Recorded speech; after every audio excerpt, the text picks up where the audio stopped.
मोर्चा एक बार अभी रैली यहाँ से रवाना होने वाली है।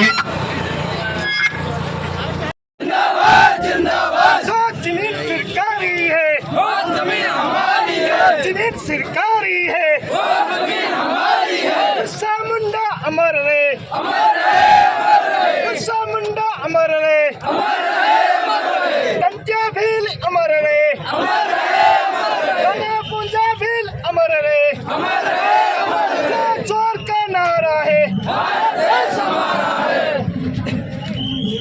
बहुत बहुत सर, किस तरह का आज कार्यक्रम का आयोजन किया जा रहा है? सबसे पहले तो आप तमाम मीडिया कर्मियों का लाख लाख जोहार कि आप लोगों ने इसको जन जन तक पहुंचाने की जो ज़रूरत समझी है, इसके लिए पूरे आदिवासी कबीलाई समुदाय की तरफ से आप तमाम मीडिया कर्मियों का लाख लाख जोहार।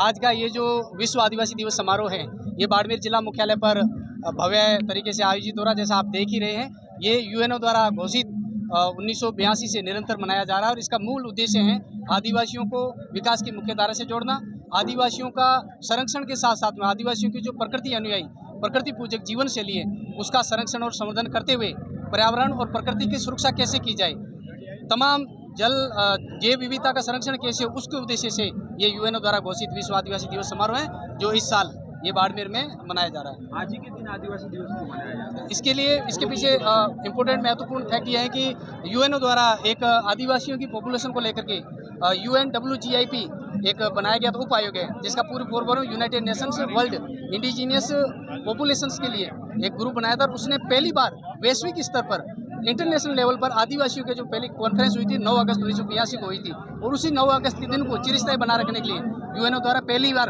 आदिवासियों के दिवस भी 9 अगस्त 1992 को बनाया गया था और उसके बाद निरंतर ये चल रहा है। इसलिए उस दिन को स्थायी बनाने के लिए ये 9 अगस्त को मनाया जाता है। जैसा कि देख रहे हैं कि अलग अलग झांकियाँ बनी हुई है, इसका क्या उद्देश्य क्या है?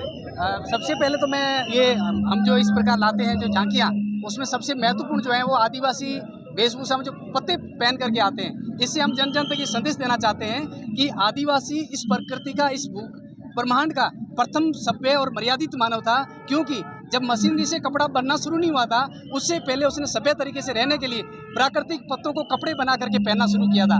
इसलिए उस समय न तो मशीनरी थी न कोई कपड़े बनते थे, तब भी उन्होंने प्राकृतिक पत्तों से कपड़े पहन करके दुनिया के अंदर कपड़े पहनने की परंपरा का आविष्कार करके जन जन को मर्यादित रहने का, संस्कारी रहने का संदेश दिया था। इसलिए हम प्राकृतिक पत्ते पहनते हैं। दूसरा, आपने देखा होगा गुलेल, गोफण, तीर कमान लेके बैठे हैं। ये हम प्रतीकात्मक रूप से दुनिया को संदेश देना चाहते हैं कि आदिवासियों ने इस ब्रह्मांड में सबसे पहले अस्त्र शस्त्र का आविष्कार करके अपनी बहन बेटी की इज्जत की रक्षा की, स्वाभिमान की रक्षा की, पर्यावरण और जल जंगल जमीन की रक्षा के लिए इन गुलेल, गोफण, तीर कमान से डिपुओं को हराया, गोला बारूदों को हराया और पर्यावरण और प्रकृति को सुरक्षित रखा। आज एक नारा लगाया जा रहा है, शुभकामनाएं देता हूँ।